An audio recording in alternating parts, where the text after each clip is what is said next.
Kashi news channel, सच है तो बोलेगा।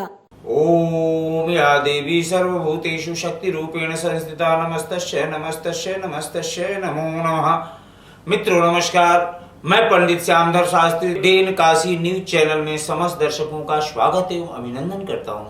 आज हम विशेष रूप से चर्चा करेंगे, बात करेंगे नवरात्रि के बारे में कि नवरात्रि का क्या है पौराणिक महत्व, क्या है मान्यताएं, क्यों माँ का विशेष कृपा इस नवरात्रि में बरसता है। जैसा हम जानते हैं कि आश्विन कृष्ण पक्ष में जहां हम पूर्वजों का पूजन करते हैं, वहीं आश्विन शुक्ल पक्ष में माँ के स्वरूप का पूजन करते हैं, ध्यान करते हैं। इसलिए आश्विन महीना हमारे लिए विशेष महत्व रखता है।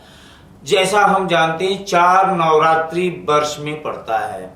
सर्वप्रथम आश्विन और चैत्र के बारे में सभी लोग जानते हैं, लेकिन 2 गुप्त नवरात्रि आषाढ़ और माघ मास का शुक्ल पक्ष का जो होता है वह भी विशेष महत्व रखता है। आज हम बात करते हैं आश्विन शुक्ल पक्ष में पड़ने वाले नवरात्रि के बारे में, जो दिनांक 15 अक्टूबर 2023 से प्रारंभ होकर के 23 अक्टूबर 2023 तक रहेगा। चूंकि जैसा हम जानते हैं कि माँ का विशेष कृपा या आशीर्वाद हो तो मनुष्य काफी ऊंचाइयों को प्राप्त करता है। तो माँ के प्रथम स्वरूप शैलपुत्री स्वरूप के बारे में बात करेंगे कि कैसा है माँ का स्वरूप और इस वर्ष माँ का आगमन किस पर हो रहा है और गमन किस पर हो रहा है, उस पर हम बात करेंगे। इस बार माँ का आगमन हाथी पर और गमन मुर्गे पर हो रहा है। आगमन हाथी पर हो रहा है तो जल की अधिकता रहेगी, यानी बारिश की अधिकता रहेगी।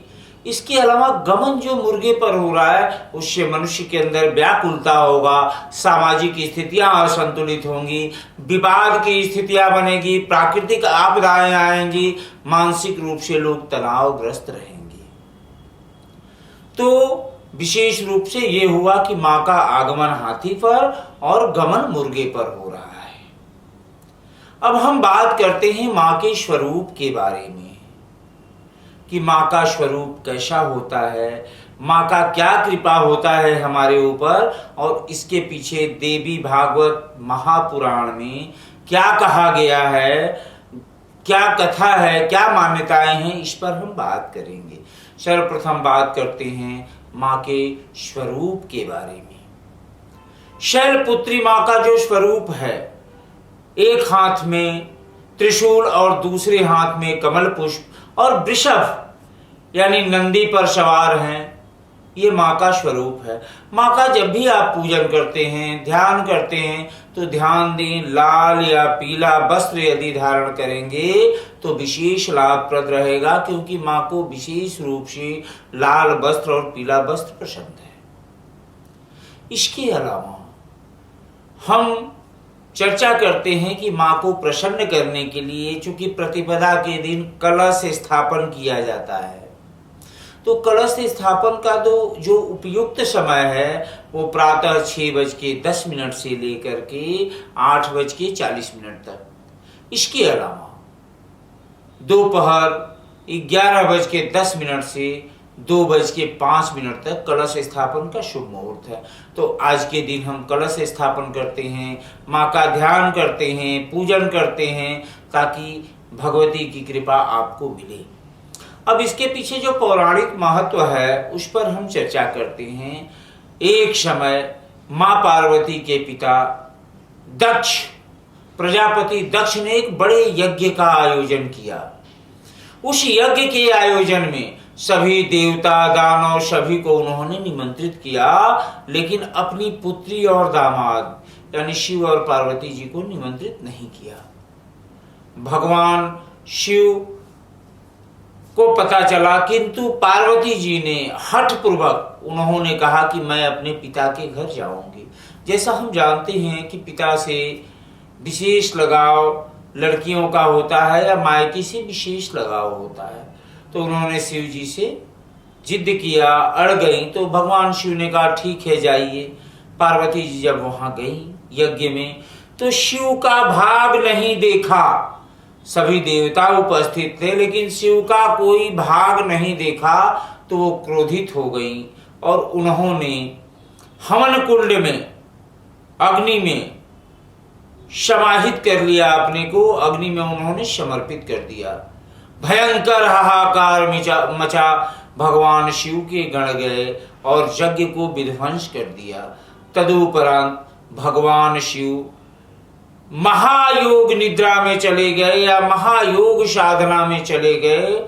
तदुपरांत अगला जन्म शैलपुत्री के रूप में राजा हिमालय के यहाँ माँ का हुआ, इसीलिए हम शैलपुत्री स्वरूप या बाल्यावस्था का ध्यान करते हैं। माँ का जो स्वरूप है या जो इच्छाएं हैं वो इच्छा शक्ति सरल, सहज और विनम्र प्रवृत्ति की हैं।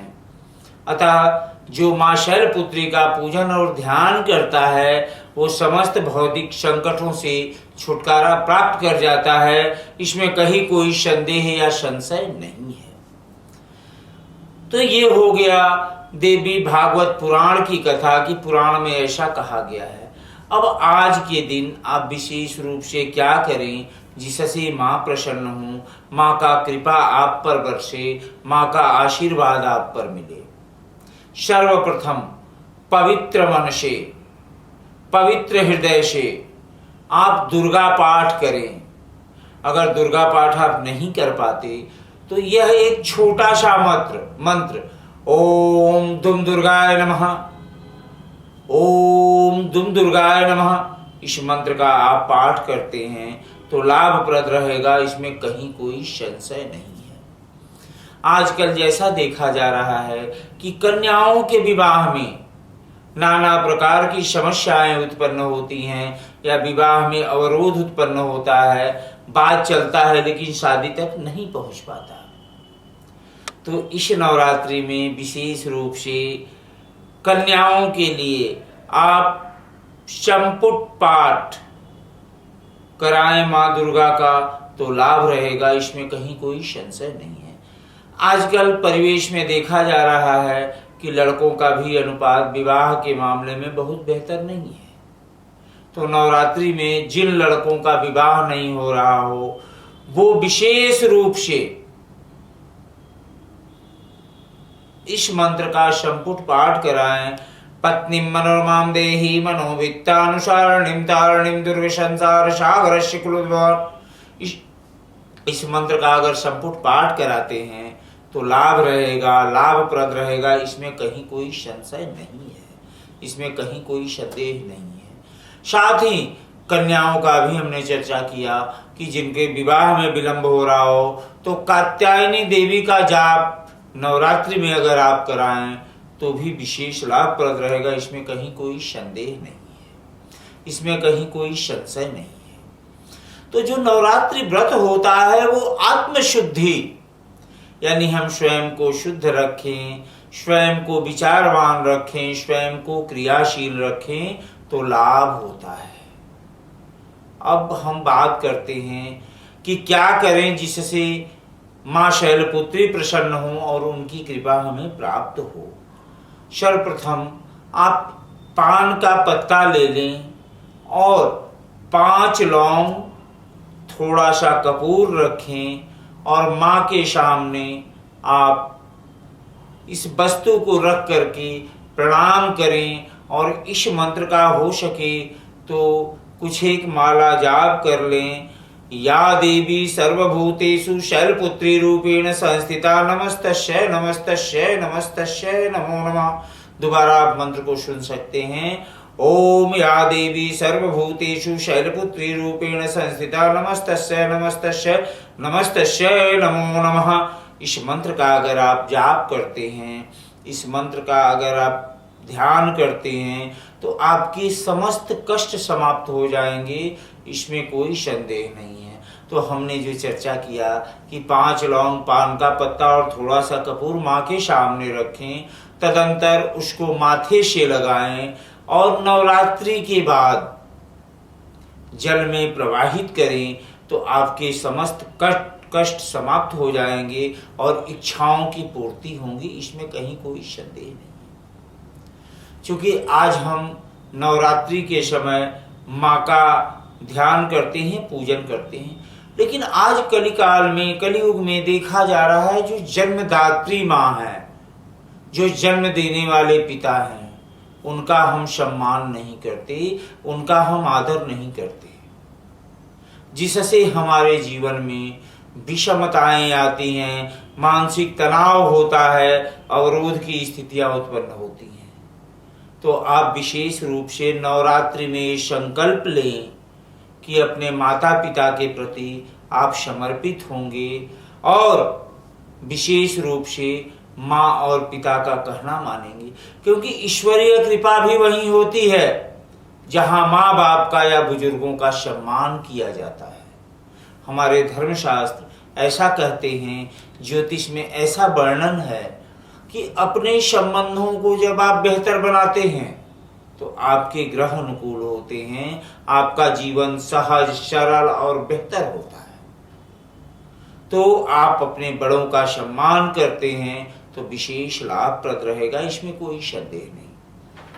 इसके अलावा जो उपाय आपको करने हैं कि जिन विद्यार्थियों को शिक्षा में एकाग्र नहीं हो पा रहे हैं, पठन पाठन में एकाग्र नहीं हो पा रहे हैं, वैसे विद्यार्थी, वैसे जातक शिक्षा में अनुकूलता के लिए आज माँ के चरणों में एक पान का पत्ता, थोड़ा सा हल्दी और लौंग, 2 लौंग अर्पित करें तो उनके शिक्षा के क्षेत्र में अनुकूलता प्रदान होने लगेगा, शिक्षा के क्षेत्र में सफलता के रास्ते खुलेंगे, इसमें कोई संदेह नहीं है। अगर जिनका व्यापारिक स्थितियां, व्यापार में कार्य क्षेत्र बहुत बेहतर न चल रहे हों, मानसिक तनाव का सामना करना पड़ रहा है और स्थिरता की स्थितियां उत्पन्न हो रही हैं, साथ ही लेन देन से संबंधित समस्याएं उत्पन्न हो रही हैं, तो आज के दिन थोड़ा सा इतना बड़ा लाल कपड़ा लें, थोड़ा सा गेहूं, 5 लौंग, 1 रुपए का सिक्का डालें और 5 गांठ मार करके शैलपुत्री के चरणों के नीचे रख दें और नवरात्रि के उपरांत आप जल में प्रवाहित कर दें तो आपके व्यापार में, कार्य क्षेत्र में लाभ मिलने लगेगा। जैसा हम पाते हैं कि आज पति पत्नी के बीच विचित्र तरीके से वैचारिक मतभेद चल रहे हैं। पति पत्नी की अगर अनुकूलता नहीं बन पा रही है तो 5 लौंग और थोड़ा सा कपूर लें और मां शैलपुत्री के चरणों में अर्पित करें। तदोपरांत नवमी के बाद अपने सर से 5 बार घुमा करके पति और पत्नी दोनों बहते हुए जल में प्रवाहित कर दें तो पारिवारिक जीवन, पारिवारिक सामंजस्य बेहतर होने लगेंगे, इसमें कहीं कोई संदेह नहीं है। नौकरी पेशा के लोग, जो लोग नौकरी में हैं, उच्चाधिकारियों से सहयोग नहीं मिल पाता या जो नीचे हैं उनसे सहयोग नहीं मिल पाता, इन स्थितियों में यश की प्राप्ति नहीं हो पाती, इन स्थितियों में आप एक छोटा सा पीला वस्त्र लें, उसमें 1 जायफल, 5 लौंग और थोड़ा सा कपूर डाल दें और जब भी आप घर से बाहर निकलें उसको आप अपने पर्स या जेब में रखें तो कार्य क्षेत्र में अनुकूलता बनने लगेगा, कार्य क्षेत्र में सहयोग प्राप्त होने लगेगा, इसमें कहीं कोई संदेह नहीं है।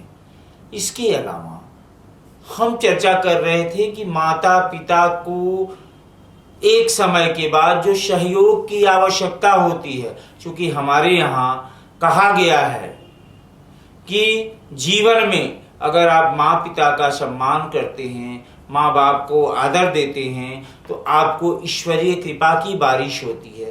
क्योंकि शक्ति और साधना, जैसा हम देखते हैं दुर्गा सप्तशती में या माँ के 9 स्वरूप में, विशेष रूप से जो वर्णन है वो बाल्यकाल से लेकर के, यानी शैलपुत्री का जो स्वरूप है वो बाल्यावस्था में है, किंतु कात्यायनी देवी तक जाते जाते पूर्ण साधिका के स्थिति में है या पूर्ण योग की स्थिति में है।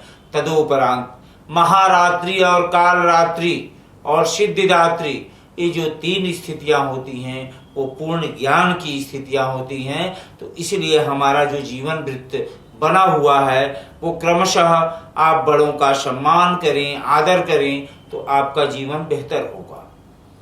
तदुपरांत हम चर्चा करेंगे कि जो आश्विन शुक्ल पक्ष का नवरात्र है, असत्य पर सत्य के विजय के रूप में हम मनाते हैं। यानी जो असत्य चीजें हैं, असत्य पर कभी नहीं रहना चाहिए। जैसा हम जानते हैं या पाते हैं कि जो व्यक्ति या जो मनुष्य सत्य पर रहता है तो आखिरी विजय उसी की होती है। तो माँ के स्वरूप के बारे में, माँ के पौराणिक महत्व के बारे में जो देवी भागवत में कहा गया है, देवी भागवत पुराण हमारा एक अनमोल और अद्वितीय ग्रंथ है। तो देवी भागवत पुराण में जो माँ के स्वरूप का वर्णन किया गया है, उस स्वरूप के बारे में हमने आपसे चर्चा किया और हमने बताया कि छोटे छोटे क्या उपाय करें जिससे आपका जीवन बेहतर हो। इसके साथ हम आज चर्चा करेंगे, बात करेंगे कि संबंध और ज्योतिष, चूंकि माँ का प्रथम दिवस है, हमारे 9 दिन जो विशेष रूप से महत्व है और जो हमारे नवग्रह हैं उन पर भी हम थोड़ा सा प्रकाश डालेंगे कि पिता का क्या महत्व है आपके जीवन में। सर्वप्रथम हम बात करते हैं सूर्य के बारे में। सूर्य चूंकि जैसा हम जानते हैं कि पृथ्वी के निकटस्थ ग्रहों में से एक है और सूर्य को पिता कहा गया है। यानी अगर सूर्य आपके अनुकूल होते हैं, अगर पिता आपके अनुकूल होते हैं तो आपके जीवन में सफलता मिलती है। क्योंकि पूर्व काल में संयुक्त परिवार हुआ करता था, अभी संयुक्त परिवार विघटित होता जा रहा है। संयुक्त परिवार होने से ग्रहों की स्थितियां अनुकूल होती थी, कहीं ना कहीं एक दूसरे से सहयोग मिलता था। लेकिन एकल परिवार होने से कहीं इस स्थितियों में परिवर्तन आया है। तो जो पिता होता है, बात करेंगे अगर जिसको कार्य क्षेत्र में सफलता न मिल पा रहा हो, मानसिक तनाव हो, इसके अलावा इच्छा शक्ति का अभाव हो, आत्मविश्वास का अभाव हो, तो ऐसे लोग अपने पिता को अपने हाथों से भोजन कराएं। भोजन कोई भी बनाए, अगर अपने हाथों से पिता को भोजन का थाली आप देते हैं तो इससे आपके सूर्य अनुकूल होते हैं और आपके जीवन में सफलता मिलने लगेगा। क्योंकि पिता ही एक ऐसा व्यक्ति होता है जीवन में जो अपने पुत्र को अपने से बड़ा देखना चाहता है, अपने से ज्यादा सफल देखना चाहता है। ऐसा एक उदाहरण कभी हमारे पास आया था कि एक पुत्र अधिकारी बना और पिता किसान थे। कभी वो पुत्र से मिलने पहुंचे तो पुत्र के कंधे पर उन्होंने हाथ रखा और पूछा, बेटा दुनिया का शक्तिशाली व्यक्ति कौन? तो पुत्र ने कहा, पिताजी मैं दुनिया का सबसे शक्तिशाली व्यक्ति हूं। पिता को काफी बुरा लगा। पुनः वो वापस जाने लगे। पुनः उन्होंने मुड़ करके पूछा कि पुत्र दुनिया का शक्तिशाली व्यक्ति कौन? तो पुत्र ने कहा कि पिताजी आप दुनिया के शक्तिशाली व्यक्ति हैं। पिता असमंजस की स्थिति में पड़ गए। उन्होंने पूछा कैसे? तो पुत्र ने जवाब दिया कि जब आपने हमसे यह प्रश्न किया था तो उस समय आपका हाथ हमारे कंधे पर था। जिस पिता का छाया पुत्र के ऊपर हो, जिस पिता का हाथ पुत्र के कंधे पर हो या सर पर हो, उससे बड़ा शक्तिशाली दुनिया में कोई नहीं होता। और जब पुनः आपने प्रश्न किया, उस समय आपका हाथ हमारे कंधे या सिर पर नहीं था, हमको आपने बाल्यकाल से पाला, इसलिए दुनिया की सबसे शक्तिशाली आप हैं। तो पिता ही एक ऐसा होता है जो दुनिया का सबसे शक्तिशाली व्यक्ति होता है। पूर्वांचल की खबरों से जुड़े रहने के लिए आज ही सब्सक्राइब करें हमारा YouTube चैनल डनकाशी और हाँ, लेटेस्ट अपडेट्स के लिए बेल आइकन को प्रेस करना ना भूलें। और आपके पास है कोई जानकारी या है कोई सूचना तो हमारे दिए गए नंबर पर आप हमसे संपर्क कर सकते हैं।